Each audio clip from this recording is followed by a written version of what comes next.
야담과 옛날 이야기 가득한 백세야담, 정말 재밌어요. 저처럼 구독과 좋아요 잊지 말고 꼭 눌러주세요. 전란을 끝낸 조선시대.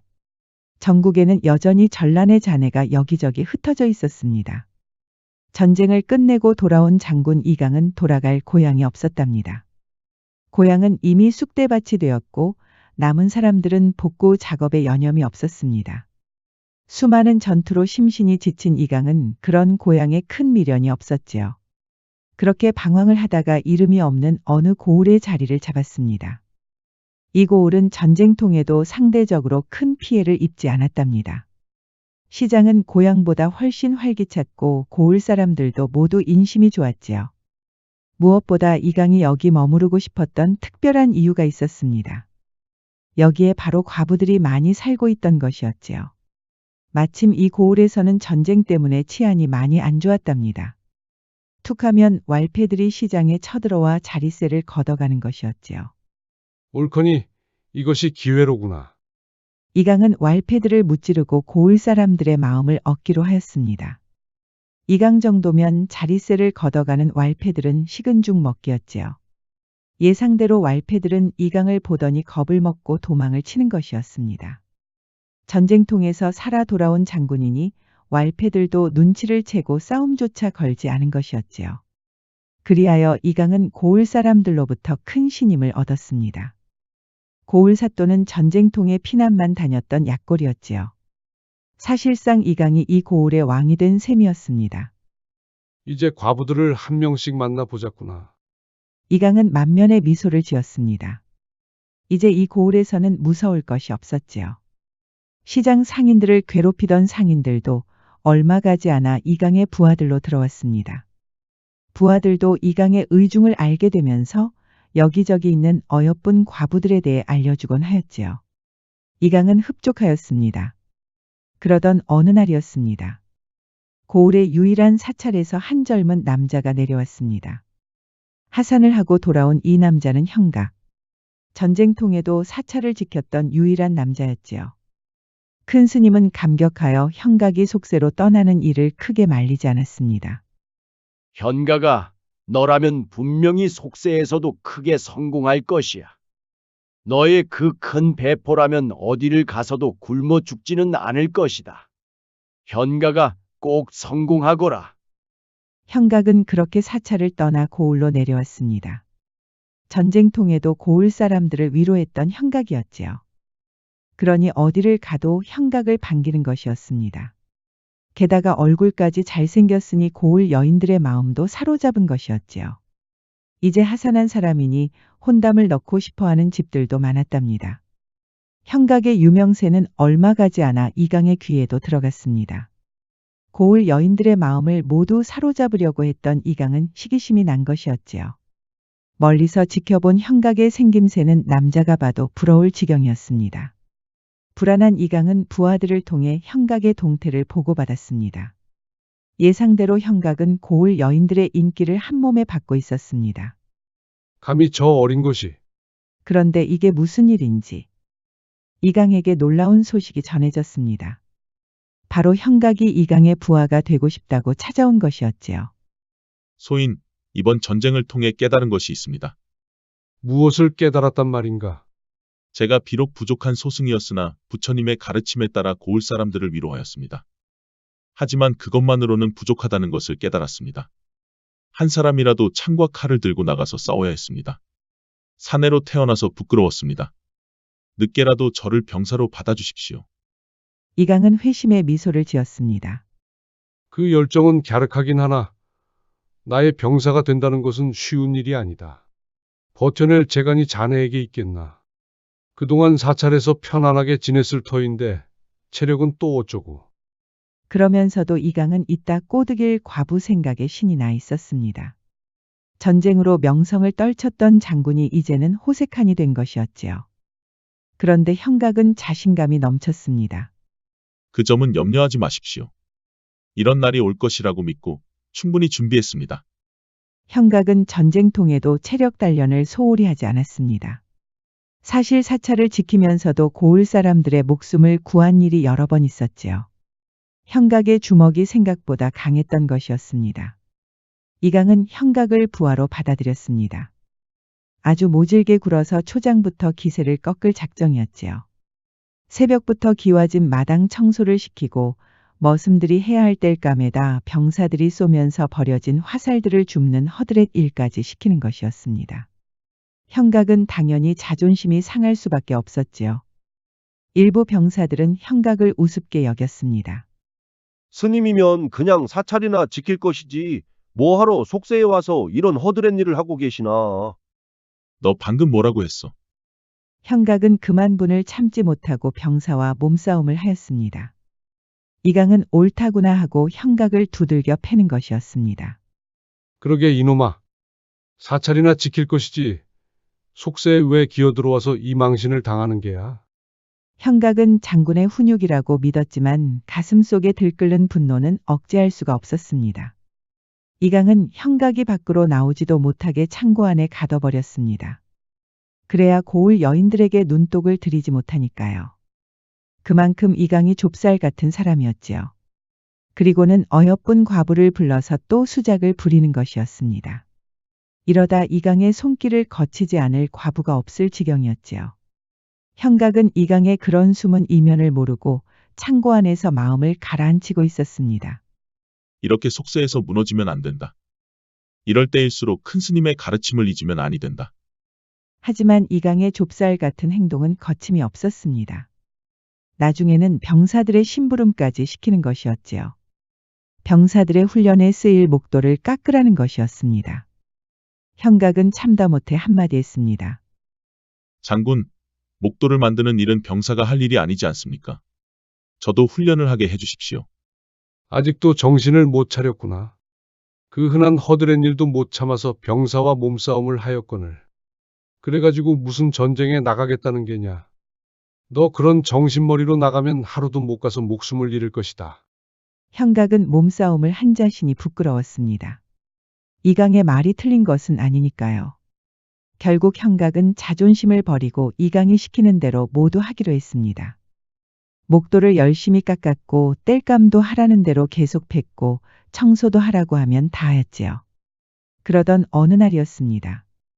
형각이 피곤한 몸을 이끌고 활터 옆을 지나고 있었습니다. 다른 병사들처럼 활을 쏘고 싶어 몸이 근질근질한 것이었습니다. 장군이 절대 허락 없이 화살을 쏘지 말라고 하였는데. 에라 모르겠다. 형각은 참지 못하고 결국 화살을 쐈습니다. 백발백중이었습니다. 이대로 전투에 나가면 백전백승할 기분이었지요. 그런데 그때 이강의 날벼락이 떨어진 것이었습니다. 이놈아. 그새를 못 참고 바로 화살을 쏜단 말이냐? 이강은 또 한 번 형각을 두들겨 팼습니다. 사실 이강이 놓은 덫이었지요. 일부러 활터에 활과 화살을 마련해 놓은 것이었습니다. 두들겨 맞던 형각은 벌떡 일어섰습니다. 장군, 이제 저도 훈련을 시켜주십시오. 하라는 대로 다 하지 않았습니까? 저것을 보십시오.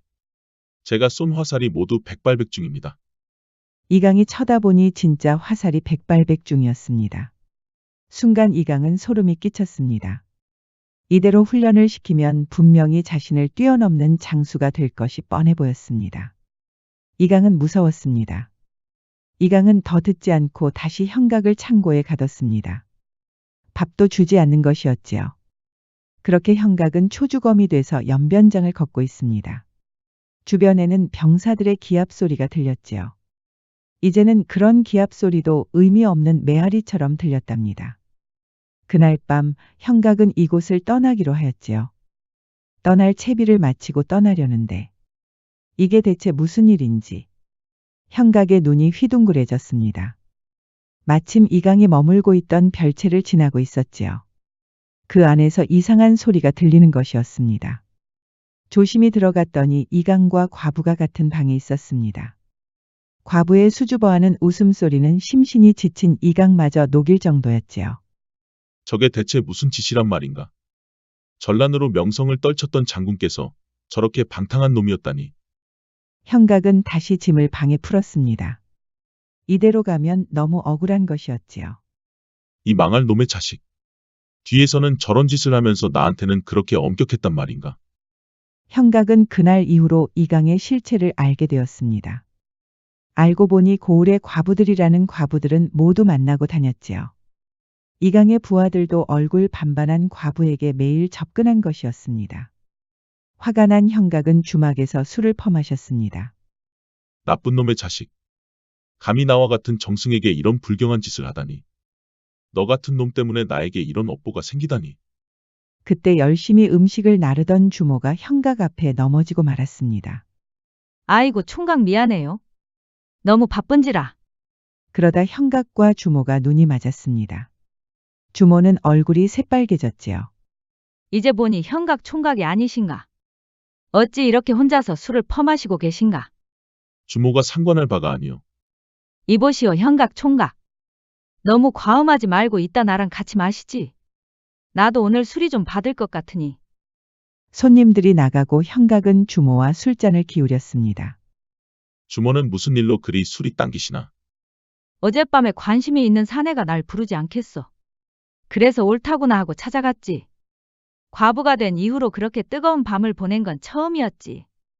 그런데 그날 이후로 통 연락이 없다네. 어떤 놈이 그런 짓을 한단 말이오. 형각은 물어본 순간 누군가가 머릿속을 스쳤습니다.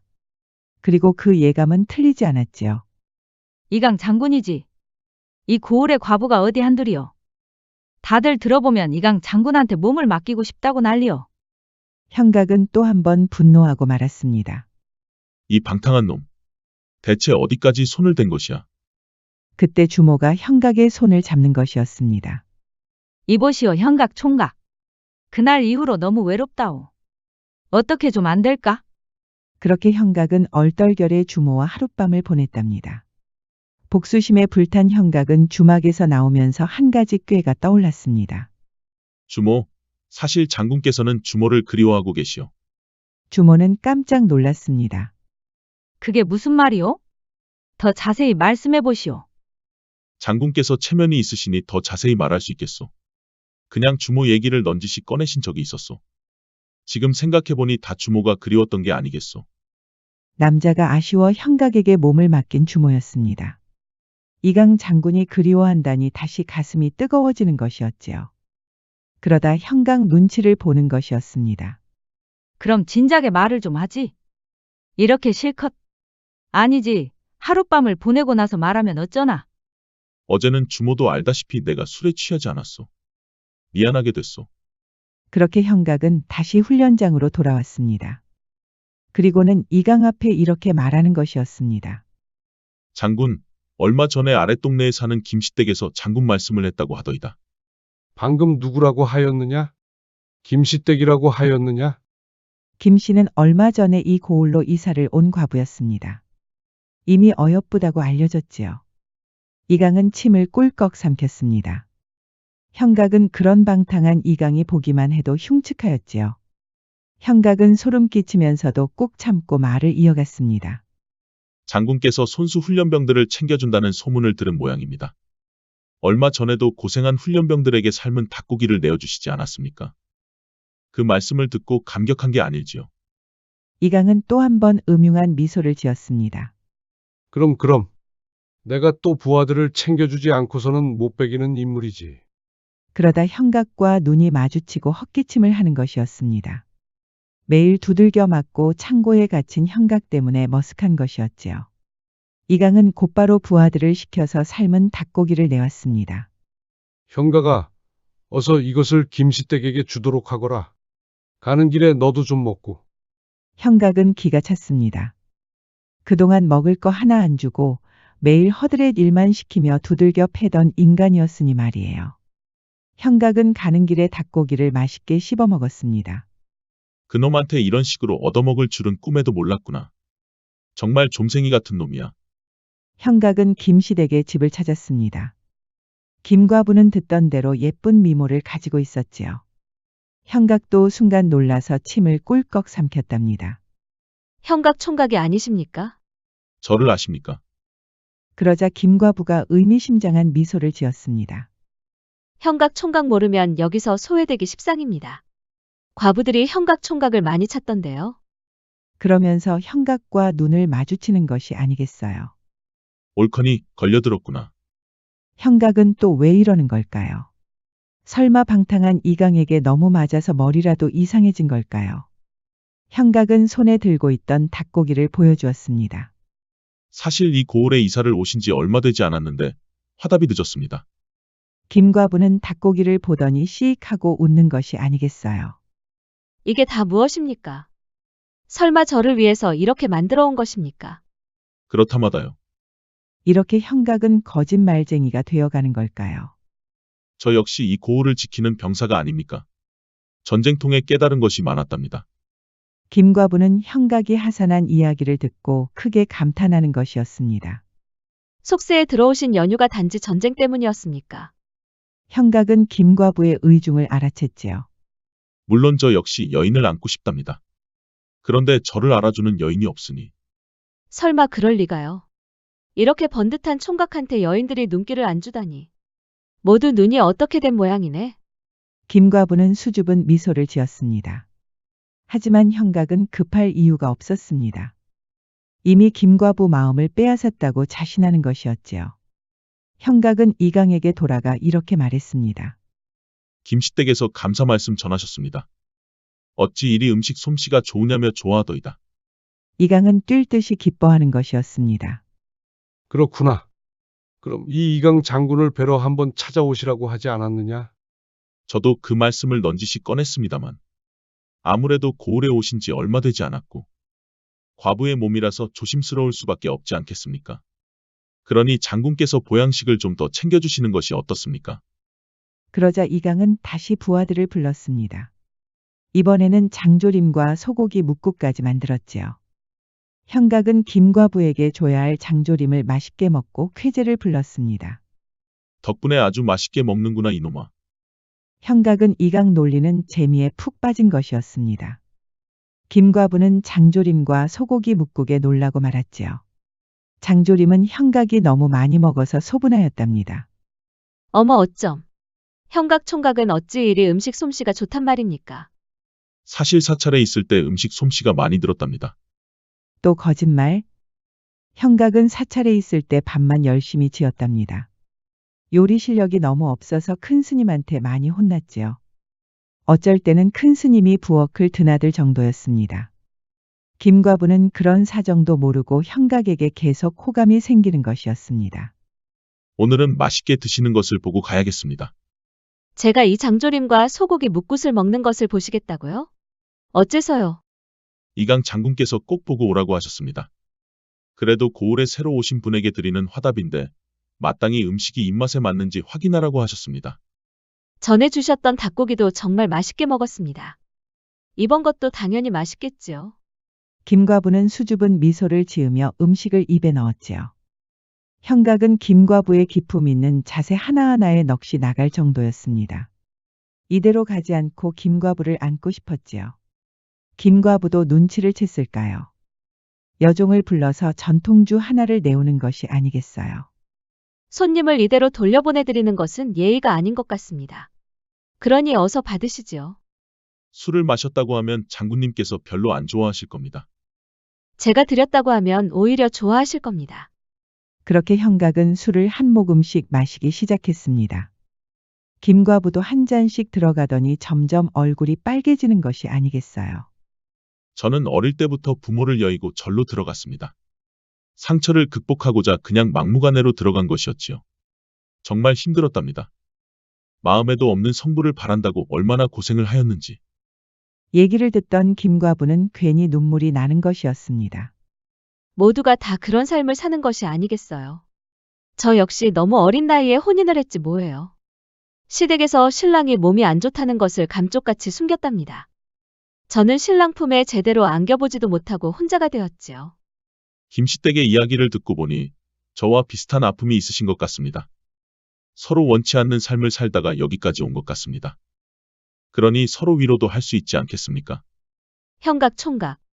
지금 그 말은 현각은 자기도 모르게 김과부의 얼굴에 손이 가고 말았습니다. 피부가 어찌나 고운지 현각은 그만 충동적으로 김과부를 안고 말았지요. 김과부는 놀랐지만 형각의 옷자락을 쥐던 손에 힘이 서서히 풀리는 것이었습니다. 결국 김과부도 자세를 바로 하고 형각의 품에 안겼습니다. 형각은 이강 몰래 과부들을 탐하니 아주 꿀맛이었습니다. 세상에 속세가 이렇게 재미가 있었다니. 하루빨리 하산을 할 걸 그랬구나. 그동안 큰 스님 눈치를 보느라 잔꾀도 부리지 않았던 형각이었지요. 역시 잔꾀의 맛이란. 형각은 그렇게 김과부의 하룻밤도 빼앗았습니다. 죄 없는 과부를 속였다는 죄책감은 온데간데 없었지요.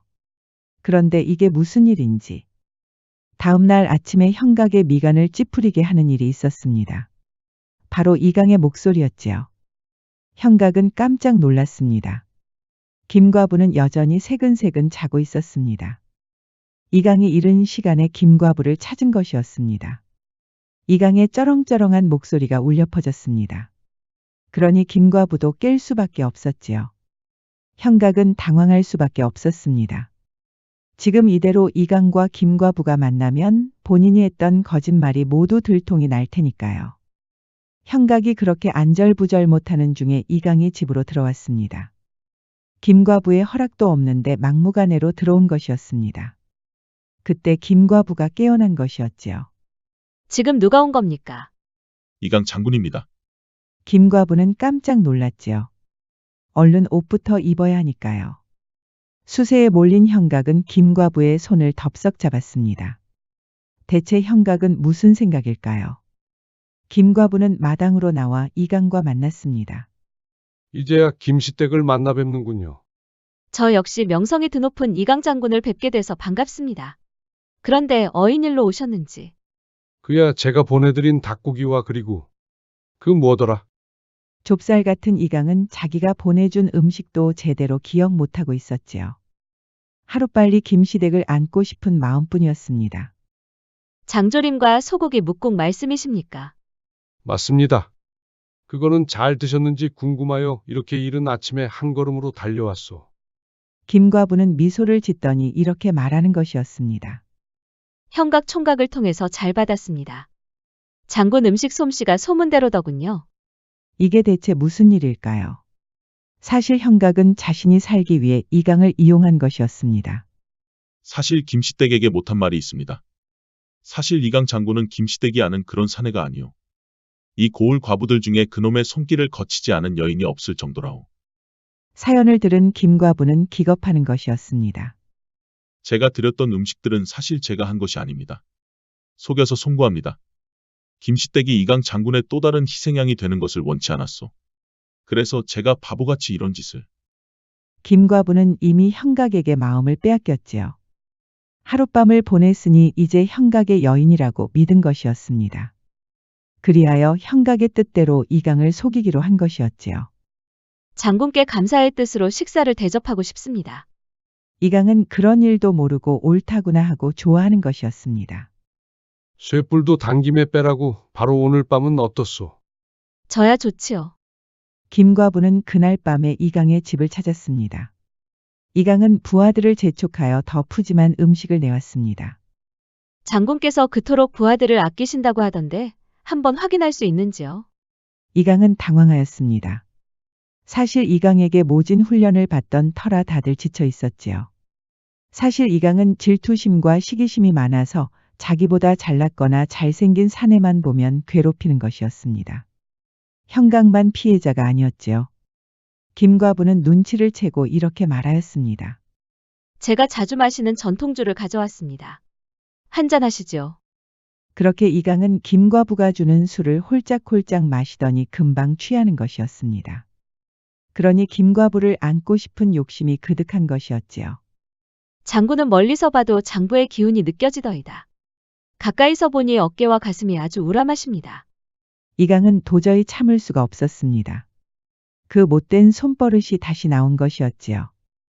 그런데 김과부는 이강의 손길을 거부하지 않는 것이었습니다. 대체 김과부는 무슨 생각일까요?